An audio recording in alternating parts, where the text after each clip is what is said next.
Good morning everyone. আজি 30 মে অসমীয়া প্ৰতিদিন খণ্ডৰ হেডলাইনখিনি পঢ়িবলৈ আগবাঢ়িছোঁ। হাউলীত পাঠদান চলি থাকোঁতেই শ্ৰেণীকোঠাৰ ওপৰত পৰিল প্ৰকাণ্ড গছ। প্ৰধান শিক্ষকে আন এটা নিৰাপদ কোঠালৈ স্থানান্তৰ কৰাৰ বাবেই প্ৰাণ ৰক্ষা পৰিল কণ কণ ছাত্ৰ-ছাত্ৰীৰ। আহল্য বালিকা অভ্যাসন প্ৰাথমিক বিদ্যালয়ৰ বিস্তৰ ক্ষতি। এবিপি নিউজেৰে সাক্ষাৎকাৰত মোদীৰ মন্তব্যক লৈ বিতৰ্ক। গান্ধী ছবি নিৰ্মিত নোহোৱা হ'লে মহাত্মাক কোনেও নাজানিলেহেঁতেন। কাৰ্বি লাংকি এৰা পানীত কচুৱাৰ বহু গাঁও প্লাবিত। ৰঙা নদীৰ জলবিদ্যুৎ প্ৰকল্পই ঘনাই এৰিছে পানী, উটি গ'ল জহিং বাগিচাৰ শ্ৰমিক। লখিমপুৰ জিলাৰ নৈকাষৰীয়া এলেকাত জটিল পৰিস্থিতি।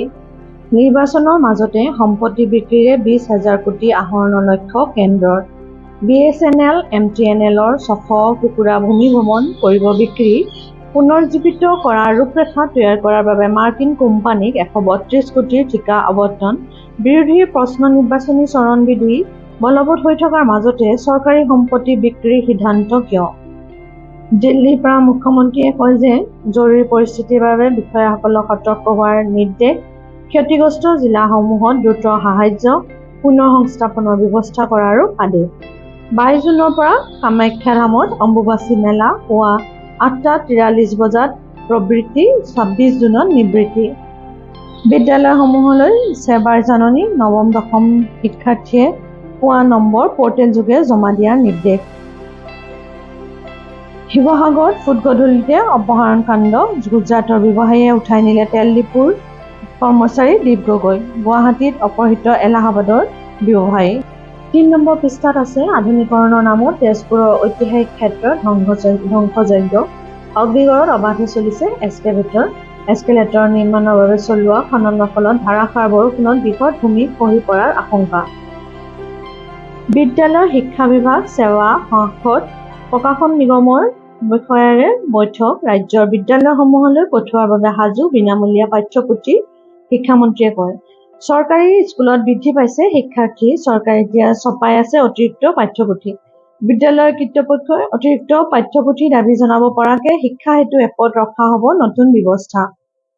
পৃষ্ঠাত আছে গুৱাহাটী বিশ্ববিদ্যালয় মহাবিদ্যালয় উন্নয়ন পৰিষদৰ সঞ্চালকৰ দৌৰাঢ্য। ক্ষুব্ধ কলেজৰ অধ্যক্ষ। 25-30 বছৰৰ মাচুল বিচাৰি কলেজ কৰ্তৃপক্ষক হাৰাশাস্তি। এফিলিয়েশ্যন পাৰ্মিচনৰ বাবদ এখন কলেজে বিশ্ববিদ্যালয়ক আদায় দিব লগা হৈছে 80-90 লাখ টকা। সংসদ শিক্ষা পাঠ্যক্ৰমৰ NOCৰ বাবেও দিব লাগে 18,100 টকা। ৰাজ্যপালৰ কাষ চপাৰ হুংকাৰ। গুৱাহাটী বাতৰিত আছে ৰিমালৰ ফলত মহানগৰীৰ ঠায়ে ঠায়ে বিদ্যুৎৰ লুকা-ভাকু। তীব্ৰ পানীৰ সংকটত বাসিন্দা। 48 ঘণ্টা ব্যাহত বিদ্যুৎ সেৱা। ব্যাহত বেংক সেৱা। চৰকাৰী বেচৰকাৰী কাৰ্যালয়ৰ ৰাইজৰ হাৰাশাস্তি। কেইবাটাও স্থানত বিপদজনকভাৱে হাউলি পৰি আছে বিদ্যুৎৰ খুঁটা।